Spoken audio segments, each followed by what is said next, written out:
are you all? Hope you all are very good. Today, students, we are going to start our 11th chapter of class 2nd, which is about air, life-giving substance. तो आज हमें air के बारे में पढ़ना है कि कैसे सभी लिविंग क्रिएचर्स के लिए एयर क्यों इम्पोर्टेंट है, क्या होती है एयर, कैसे बनी है एयर, क्या एयर के फीचर्स हैं और क्या उसके यूजेस है। तो ये हम सभी को आज थोड़ा डिस्कस करना है। सबसे पहले हम थोड़ा सा इंट्रोडक्शन पढ़ते हैं, ठीक है, कि क्या होती है air. See, air is all around us. We cannot live without it. We cannot see it, but we can feel it when it moves. There is a blanket of air all around the earth. This is called atmosphere.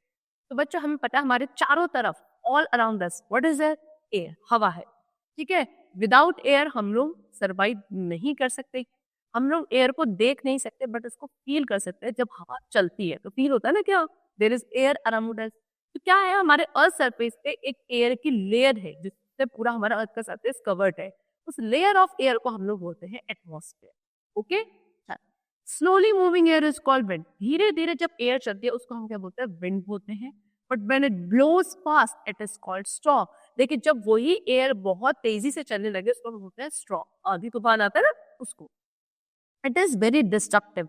जो आपका storm होता है काफी destructive होता है, यानी काफी नुकसान करता है। देखो ये है स्टॉर्म और ये है आपकी विंड ब्लो, ठीक है। चलो now we come to composition of air. Air का कॉम्पोजिशन पढ़ते हैं। देखो air is a mixture of different gases. It contains oxygen, nitrogen, carbon dioxide, helium, argon etcetera. It also contain dust, dirt and water vapour. तो क्या है air? बहुत सारी gases का मिक्सचर है, ठीक है। तो बहुत सारी गैसेस मिलकर क्या बनाती हैं, एयर बनाती हैं। उसके अलावा कौन कौन सी गैसेस होती हैं उसके अंदर? Oxygen, nitrogen, carbon dioxide, helium, argon, और भी बहुत सारी होती है। ये कुछ मेजॉरिटी ऑफ गैसेस है, लेकिन इनका मेजर प्रपोर्शन होता है, ठीक है। उसके अलावा एयर के अंदर डस्ट, डर्ट, वाटर वेपर, ये सब भी होते हैं, ठीक है। Air is very important to be alive. We breathe in oxygen and breathe out carbon dioxide. On the contrary, plants breathe in carbon dioxide and breathe out oxygen. So, क्या बोल रहे हैं कि एयर अलाइव, जिंदा रहने के लिए बहुत इंपॉर्टेंट है। क्यों है? क्योंकि जितने भी एनिमल्स हैं, जितने भी ह्यूमन बींग्स हैं, वो इसी एयर में से क्या करते हैं, ऑक्सीजन को ब्रीद इन करते हैं और कार्बन डाइऑक्साइड को ब्रीद आउट करते हैं। और अगर हम प्लांट्स की बात करें तो प्लांट्स उस एयर में से कार्बन डाइऑक्साइड को ब्रीद इन करते हैं और ऑक्सीजन गैस को ब्रीद आउट करते हैं। अगर वो ब्रीदिंग नहीं करेंगे तो क्या होगा, सर्वाइवल पॉसिबल नहीं है। दैट मीन्स ये सभी गैसेस किसमें, एयर में, इसलिए एयर बहुत ही एसेंशियल है, बहुत ही इंपॉर्टेंट है। चलो now we come to characteristics of air. Air के क्या फीचर्स होते हैं, क्या कैरेक्टरिस्टिक्स होते हैं, ये डिस्कस करेंगे। सी, कुछ प्रॉपर्टीज या फीचर्स हैं जो हमें डिस्कस करना है। सबसे पहले एयर इज कलरलेस। एयर का कोई कलर नहीं होता। देखा है आपने कभी कि एयर का कोई कलर होता है? नहीं। देखो, have you ever seen air? No, because it has no colour. छू नहीं दिखती एयर कभी भी, सिर्फ उसको हम फील कर पाते हैं लेकिन देख नहीं पाते, छू नहीं पाते, बिकॉज एयर का कोई कलर नहीं होता, ठीक है। सबसे पहला फीचर यही है कि air is colourless. Second, air has no smell. Air की कोई स्मेल भी नहीं होती है, okay. There is no smell in the air. The smell and fragrance that we experience get is source from somewhere else, like flowers, food, sweets, perfume, rotten food stuff, garbage और chemical etcetera. देखो air की खुद की कोई smell नहीं होती, लेकिन आपको जब अपने चारों तरफ अगर कोई स्मेल मिल रही होती है तो वो कुछ दूसरा सोर्स होता है जिसकी स्मेल एयर में मिक्स हो जाती है। जैसे कि फ्लावर्स हैं, फूड है, खाने की आती है ना, तो ऐसा नहीं है कि वो एयर में है। वो खाना जहाँ होगा वो खाने की जो स्मेल है वो एयर में डिसॉल्व हो गई, जो आपको क्या स्मेल कर पा रही, ठीक है। जो फूड है, sweets, perfumes, रॉटन food stuff, garbage हो गया, केमिकल हो गया, इन सब की स्मेल होती है जो डिसॉल्व हो जाती है एयर में, जो हम लोग स्मेल करते हैं। अदरवाइज एयर की खुद की कोई स्मेल नहीं होती। Next we come to air has weight. Air का क्या होता है बच्चों, वेट होता है, okay. Air has weight, take an inflated balloon, weigh it, now fill air into the balloon, again weight, you will find the difference which prove that air has weight. तो क्या बोल रहे हैं कि पहले आपने एक बलून लेना है जो कि कैसा है, इन्फ्लेटेड है, एयर की खाली बलून है।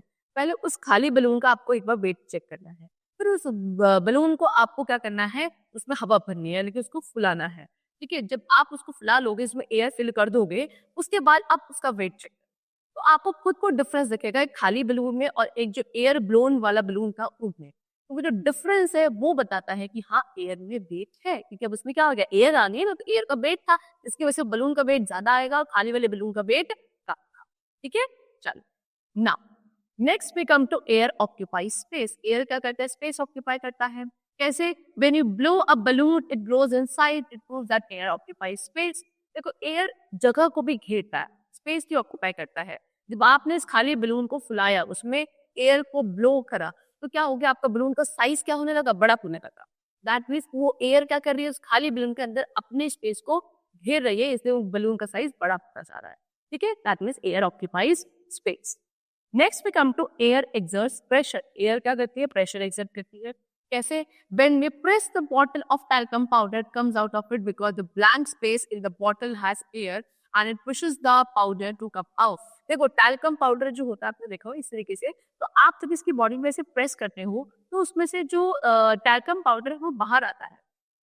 क्यों? क्योंकि बॉटल में जो खाली स्पेस है वो क्या कर रहा है? उसमें क्या है? खाली स्पेस के अंदर एयर है और वो एयर क्या कर रही है? उस पाउडर पे प्रेशर एक्सर्ट करती है, जिसकी वजह से वो पाउडर प्रेस करने पर बाहर आ जाता है।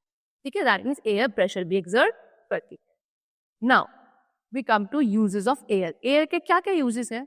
See the very first use of air is breathing, है ना? सबसे पहला सबसे इंपॉर्टेंट यूज तो एयर का क्या है कि उसमें ब्रीदिंग हम उसके थ्रू कर पाते हैं। उसके अलावा it is helpful to make a fire, है ना? फायर को पुट आउट करने के लिए भी आपको एयर जरूरी होती है, यानी कि आग अगर कहीं लग रही है, फायर अगर आप पे ब्लो कर रहे हो, that is because of air cooling. It is use in tyres वगैरह में एयर ही भरी जाती है ना? उसके अलावा it helps in kite flying, है ना? काइट फ्लाई करते हैं हम लोग, पतंग उड़ाते हैं, उसमें भी एयर यूज होती है। It helps in drying clothes, कपड़े सुखाने के लिए यूज की जाती है। It helps to move the sail boats and windmills. Sail boats और विंडमिल्स मूव करते हैं किसकी वजह से? एयर की वजह से। Hot air balloon glides due to air. ये देखो ये होता है हॉट एयर बलून, ये भी जो ऊपर जाता है ग्लाइड करता है एयर की वजह से। So we should breathe in fresh and pure air. To keep the air pure, we should not burn anything because smoke on burning makes the air dirty and impure. और एक और चीज बोल रहा है कि हमको कैसी एयर में ब्रीथ करना चाहिए? जो कि फ्रेश हो, प्योर एयर हो, ऐसी एयर में हमको ब्रीथ करना चाहिए। और एयर को प्योर अगर हमें रखना है, फ्रेश रखना है, तो हमको क्या नहीं, कोई भी चीजों को बर्न नहीं करना चाहिए, है ना? उससे क्या होता है? स्मोक प्रोड्यूस होता है, और वो जो स्मोक प्रोड्यूस होता है बर्निंग के टाइम पे, वो हमारी एयर को डर्टी एंड इम्प्योर बनाता है। This is not good for our health. Okay, चलो students, this all for the chapter. The chapter is completed. Hope you all liked it. Hope you all understood it. We'll meet you very soon. Thank you.